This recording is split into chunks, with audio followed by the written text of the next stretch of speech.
कञ्जपद कञ्जारुणम्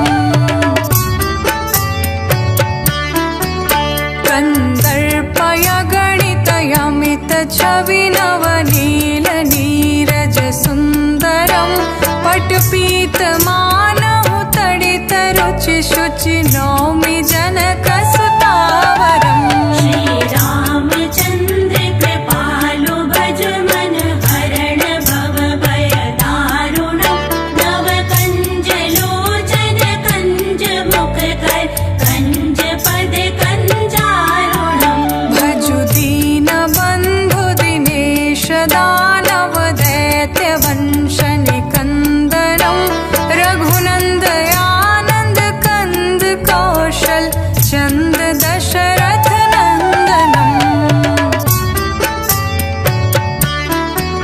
सिर मुकुट कुण्डल तिलक चारु दारु अंग विभूषणम् आजानुभुज शर चापधर संग्रामजित खर दूषणम् श्रीरामचन्द्र कृपालु भज मन हरण भव भय दारुणम् नव कञ्जलोचन कञ्ज मुख कर कञ्ज पद कञ्जारुणम् इति वदति तुलसीदास शङ्कर शेष मुनि मनरञ्जनम् मम हृदय कञ्ज निवास कुरु कामादिखलदलगञ्जनम्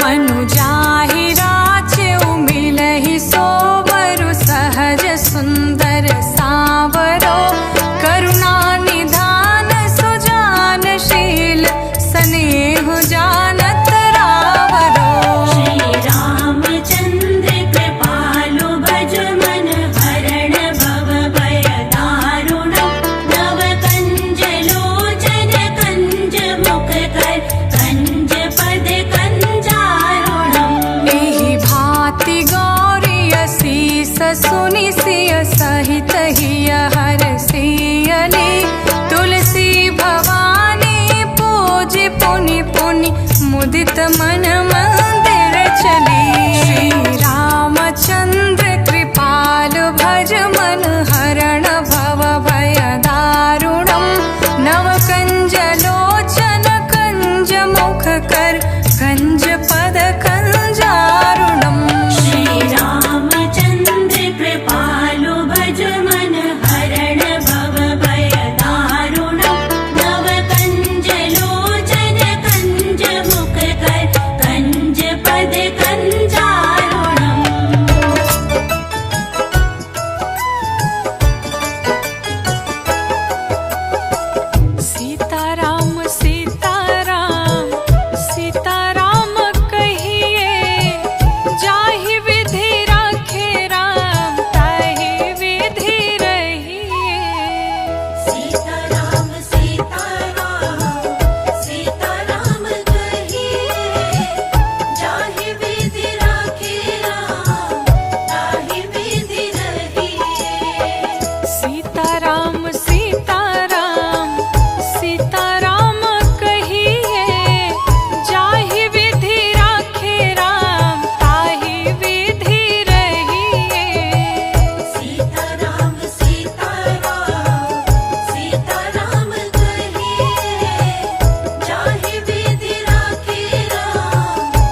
आशा त्याग शुभ काम करते रहिए।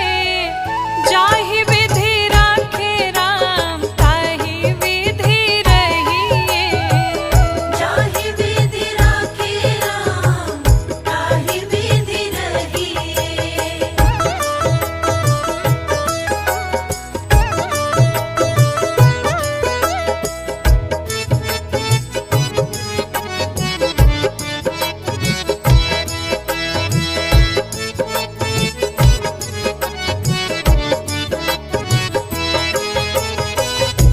जीवन की डोर सौंप हाथ दीनानाथ के। जीवन की डोर सौंप हाथ दीनानाथ के। महलों में राखे चाहे झोपड़ी में वास दे। महलों में राखे चाहे झोपड़ी में वास दे। धन्यवाद निर्विवाद राम राम कहिए।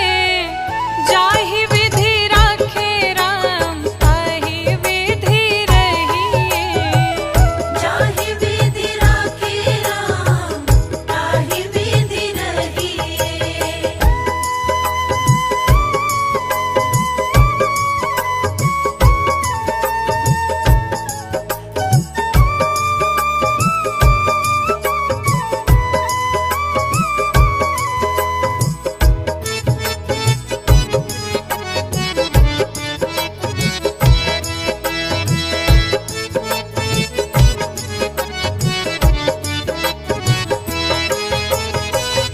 आशा एक राम जी से दूजी आशा छोड़ दे। आशा एक राम जी से दूजी आशा छोड़ दे। नाता एक राम जी से दूजा नाता तोड़ दे। नाता एक राम जी से दूजा नाता तोड़ दे। साधु संग राम रंग अंग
राघवेंद्र सरकार की जय। भगवान को न तन से पाया जा सकता, न मन से पाया जा सकता, न धन से पाया जा सकता, क्योंकि भगवान कहते हैं कि निर्मल मन जन सो मोहि पावा, मोहि कपट छल छिद्र न भावा। इसलिए आप दुनिया में कितने भी बनावटी बन जाइए, पर भगवान को रिझाने के लिए पहले आपको अपने मन को संवारना होगा, सजाना होगा, सुसज्जित करना होगा। आइए भाव के साथ कहते हैं, ओ हमने आंगन नहीं बहारा, हमने आंगन नहीं बुहारा, कैसे आएंगे भगवान, कैसे आएंगे भगवान, कैसे आएंगे भगवान, कैसे आएंगे भगवान। चंचल मन को नहीं सवारा, चंचल मन को नहीं सवारा, कैसे आएंगे भगवान,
प्रभु सब में समभाव विराजे,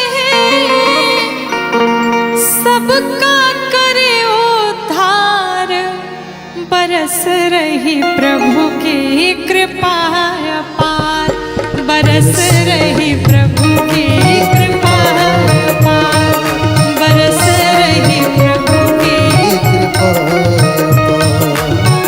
प्रभु सब में समभाव विराजे, प्रभु सब में समभाव विराजे, सबका करे उद्धार, बरस रही प्रभु की कृपा अपार, बरस रही प्रभु की कृपा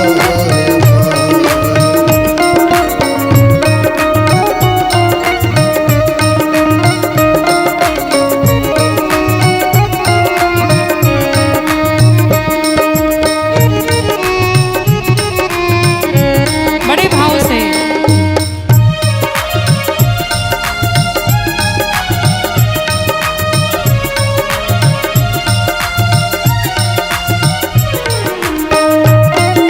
राघव सरकार की जय हो।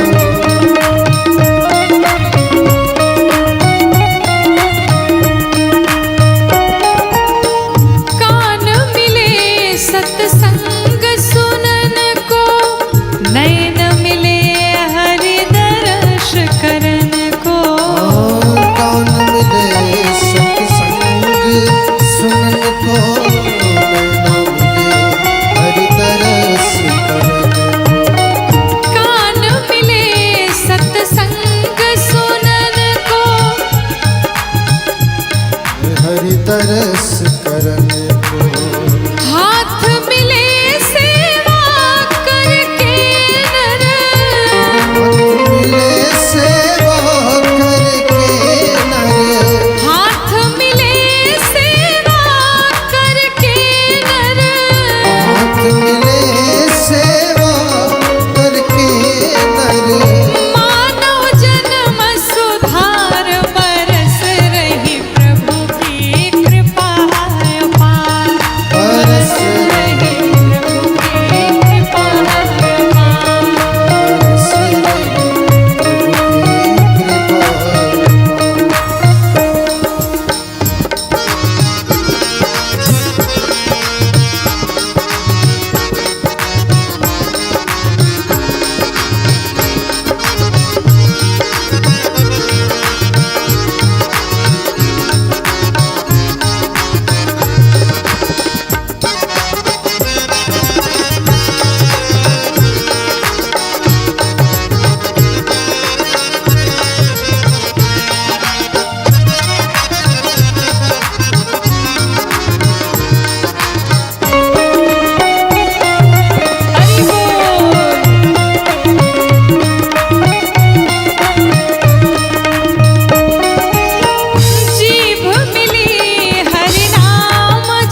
राम नाम का सुमिरन करके राम नाम का सुमिरन करके राम नाम का सुमिरन करके हर में हरि निहार बरस रही प्रभु की कृपा अपार बरस रही प्रभु की कृपा अपार बरस रही प्रभु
सको तो लूट, क्योंकि अंत दांव पछताएगा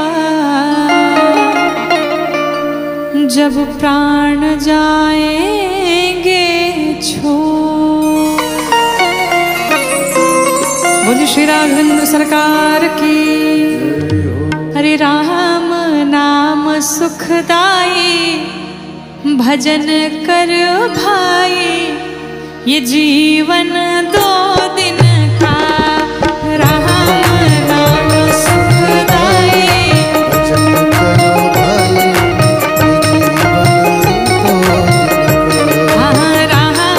नाम सुखदाई, भजन कर भाई, ये जीवन 2 दिन का।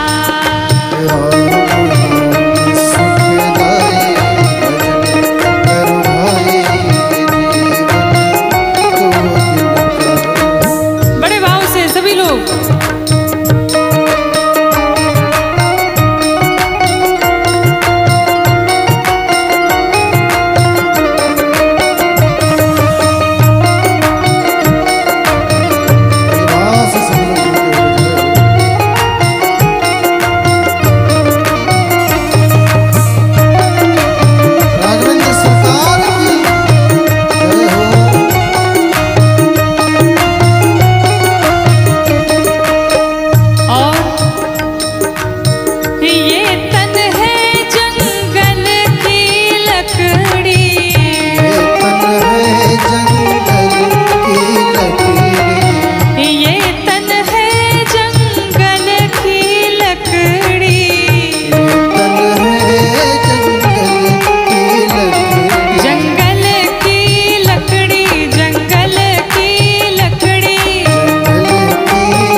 भजन कर भाई, ये जीवन 2 दिन का। आग लगे जल जाए, भजन कर भाई, ये जीवन 2 दिन का।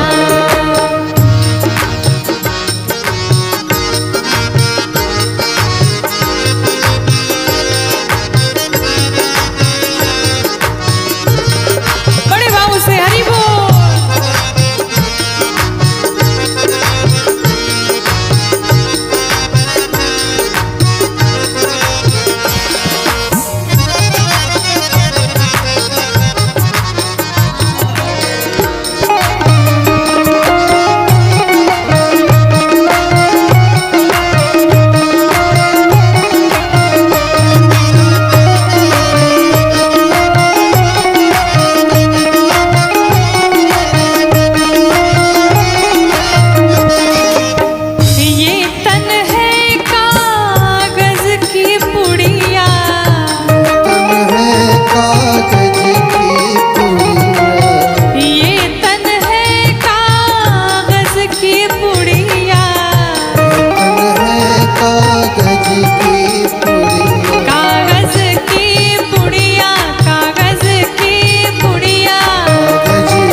श्री जानकी मैया आज पुष्प वाटिका में गई और माँ गौरी का पूजन करती है, माँ से वरदान मांगती है, कहती है कि पूजा की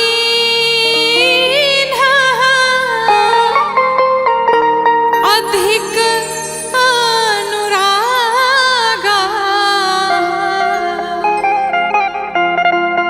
और निज अनुरूप सुभग वर मांगा। मैया ने माँ गौरी का पूजन किया और माँ से कहती निज अनुरूप अर्थात एक बार सर से पांव तक मुझे निहार लीजिए, मैं जैसी हूँ मेरे ही अनुरूप मुझे वर चाहिए। मैया माँ के चरणों में बैठ के माँ गौरी से वंदना करती है और मैया से मांगती हैं, क्या मांगती है? किसिया मांग रही अवध को राज, सरयू नहाने को। तो मैया मांग रही अवध को राज, सरजू नहाने को। मैया मांग रही अवध को राज, सरजू नहाने को। मैया मांग रही अवध को राज, सरजू नहाने को। मांग रही अवध को राज, सरजू नहाने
झोपड़ी के भाग आज खुल जाएंगे, राम आएंगे। मेरी झोपड़ी के भाग आज खुल जाएंगे, राम आएंगे। राम आएंगे, आएंगे, राम आएंगे। राम आएंगे, आएंगे, राम आएंगे। हो मेरी झोपड़ी के भाग आज खुल जाएंगे, राम आएंगे।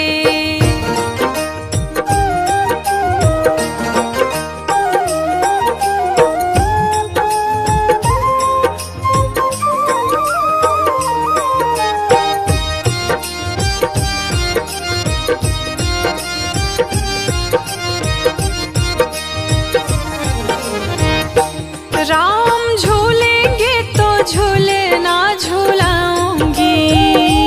राम झूलेंगे तो झूले ना झूलाऊंगी। मीठे मीठे मैं भजन सुनाऊंगी।